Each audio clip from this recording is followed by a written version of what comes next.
Mi nombre es Daniel, y ahora tengo 35 años. Soy ingeniero civil, casado, con una hija pequeña. Mi vida es bastante normal, o al menos eso intento hacerle creer a los demás. Pero hay algo que nunca pude dejar atrás, un recuerdo que me persigue desde la secundaria. Han pasado más de 20 años, pero el recuerdo de esa noche sigue tan vívido como si hubiera sucedido ayer. Tenía 15 años cuando mis amigos y yo decidimos explorar la escuela después de que todos se habían ido. Habíamos oído hablar de la sala en el sótano, clausurada después de un incendio. Era un rumor que todos conocían, pero nadie se atrevía a investigar hasta que nosotros lo hicimos. Nunca le conté a nadie lo que realmente vimos allí abajo. Ni siquiera a mis amigos, porque lo que ocurrió después de que cruzamos esa puerta cambió nuestras vidas para siempre. Ellos no lo saben, pero desde entonces, siento que algo me sigue, algo que quedó atrapado en esa sala y que, de alguna manera, se ha aferrado a mí.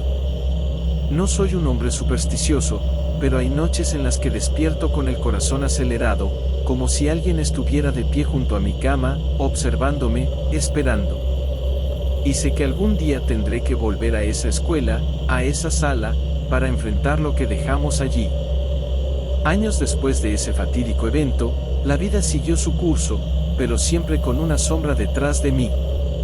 Cada vez que cerraba los ojos, veía ese sótano oscuro, la sala sellada y la extraña sensación de estar siendo observado.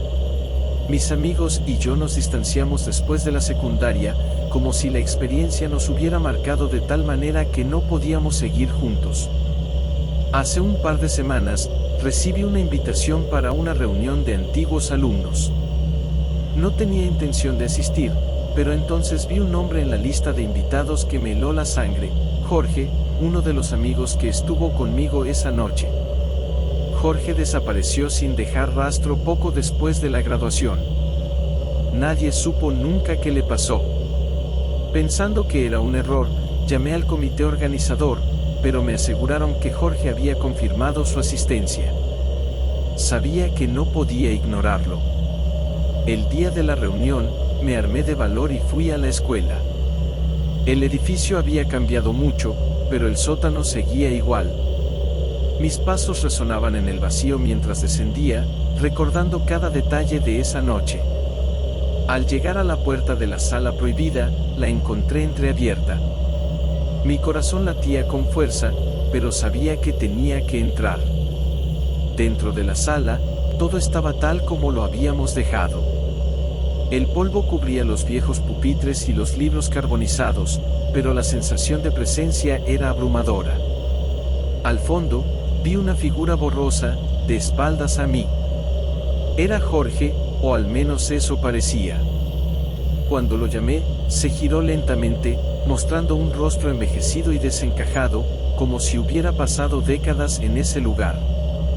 Daniel, me alegra que vinieras, dijo con una voz que no era la suya. Algo en su tono me hizo retroceder, pero él comenzó a caminar hacia mí. Con cada paso, la atmósfera se volvía más pesada, el aire más denso, como si la sala se cerrara alrededor de nosotros.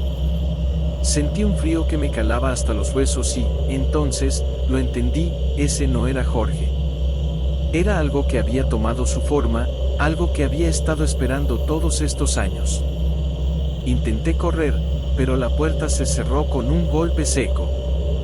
La figura de Jorge se detuvo a 1 metro de mí, y su rostro comenzó a descomponerse, mostrando la verdadera naturaleza de lo que había atrapado a mi amigo. Un grito desgarrador llenó la sala, pero no provenía de mí, que era Jorge, aún atrapado dentro de esa cosa, pidiendo ayuda que no podía darle. Desesperado, me arrojé contra la puerta, golpeándola con todas mis fuerzas hasta que finalmente cedió. Salí corriendo, con el eco de los gritos de Jorge persiguiéndome por los pasillos del sótano. Subí las escaleras como si mi vida dependiera de ello, y no me detuve hasta llegar a la salida. Cuando crucé la puerta principal de la escuela, el aire exterior me golpeó como una bofetada, sacándome del trance. La reunión seguía en marcha, con risas y música que contrastaban grotescamente con lo que acababa de vivir. Nadie parecía notar mi estado, ni siquiera cuando me desplomé en un banco cercano, tratando de calmar mi respiración. Nunca volví a esa escuela. Poco después, me mudé de ciudad, dejando atrás todo lo que me conectaba con ese lugar. Sin embargo, sé que el pasado no se puede enterrar tan fácilmente. A veces, en la quietud de la noche, escucho el eco de esos gritos, y sé que Jorge sigue allí, atrapado en esa sala, esperando que alguien más cometa el mismo error. Y lo peor es que, en el fondo, sé que algún día tendré que volver.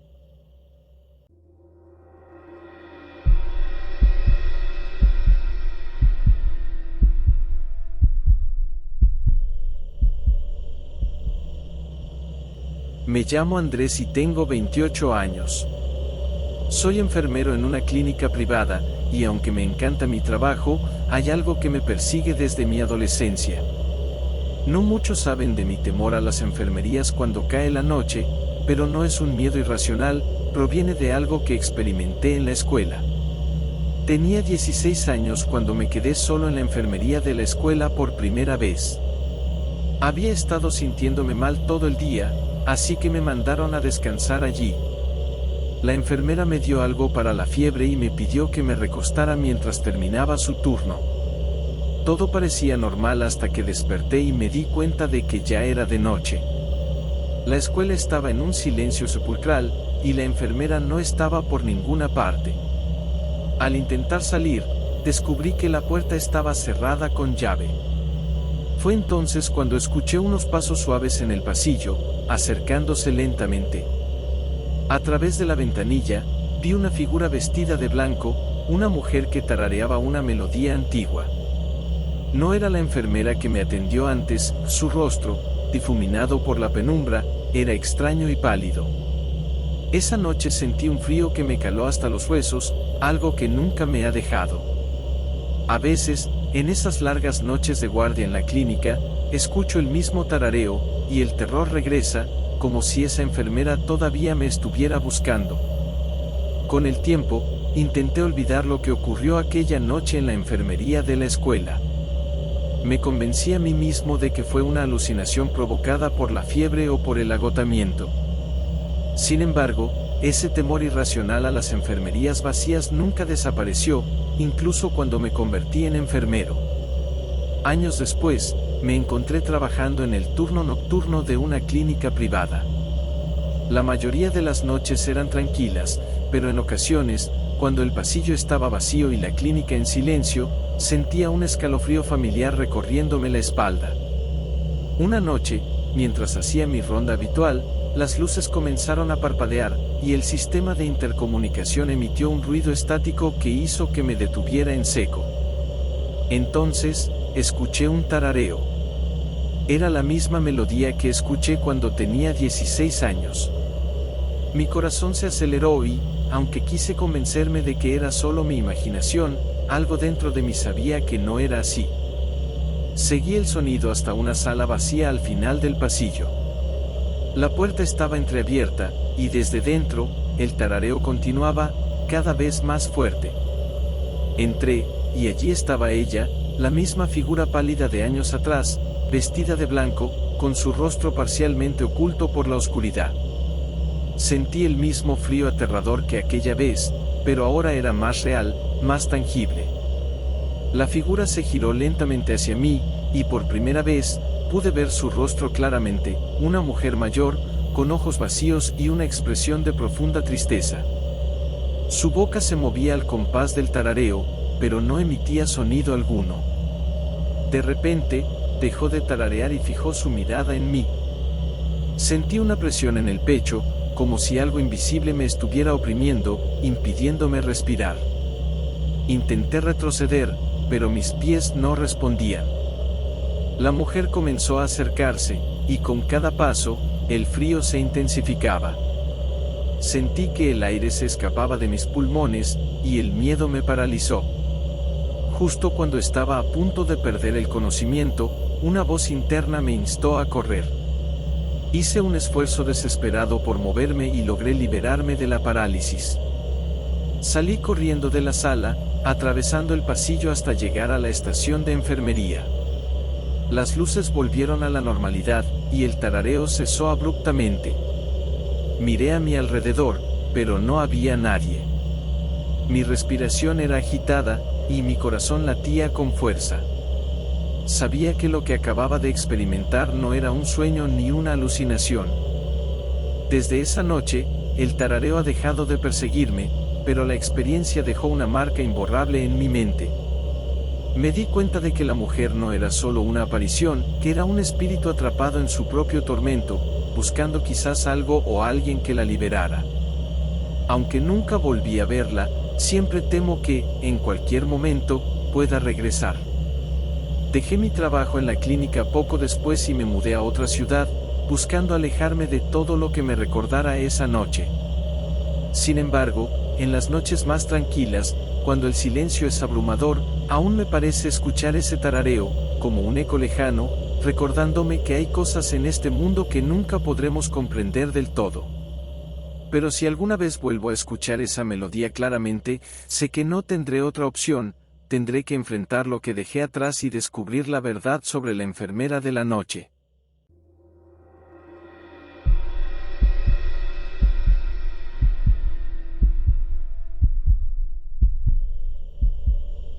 Me llamo Javier y tengo 32 años.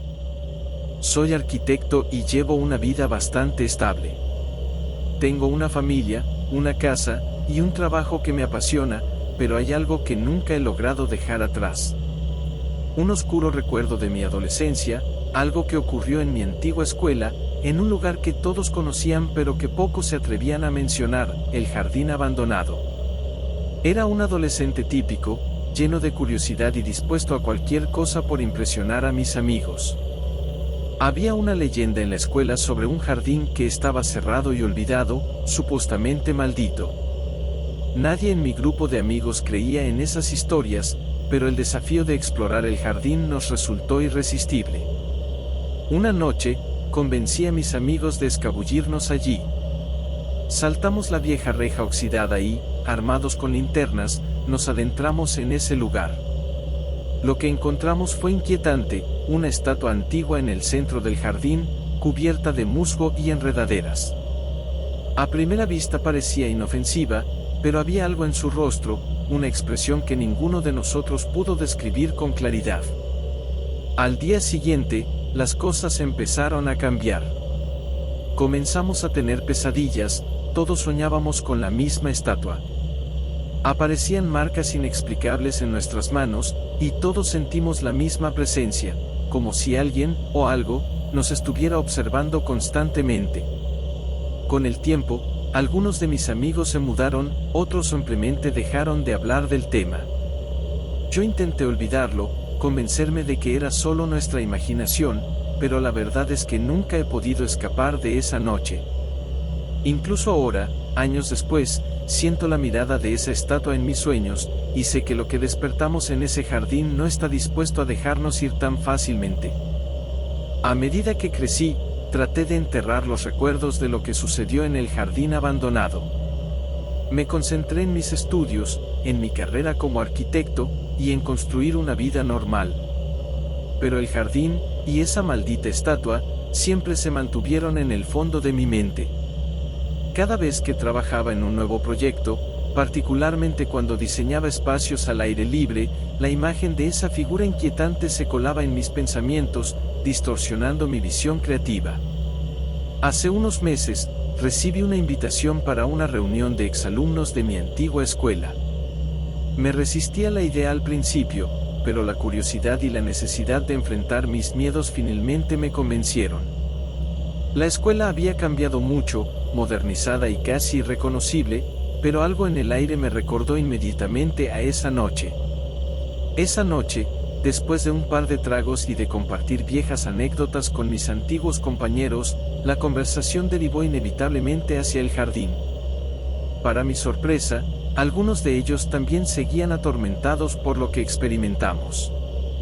Decidimos, impulsados por la nostalgia y el alcohol, volver al jardín abandonado y finalmente enfrentar lo que había sucedido. Cuando llegamos, encontramos el jardín en ruinas. La reja oxidada aún estaba allí, y aunque el resto del lugar había sido renovado, el jardín parecía haber sido olvidado a propósito. La estatua seguía en pie, ahora más cubierta de musgo y enredaderas, pero la misma expresión oscura y maliciosa seguía presente en su rostro. Mientras nos acercábamos a la estatua, una sensación de pánico colectivo nos invadió. El aire se volvió denso, y el silencio era casi ensordecedor. De repente, las linternas comenzaron a parpadear, y un viento gélido, que no tenía lugar en una noche de verano, nos envolvió. Uno de mis amigos, Raúl, comenzó a murmurar algo incomprensible, como si estuviera en trance.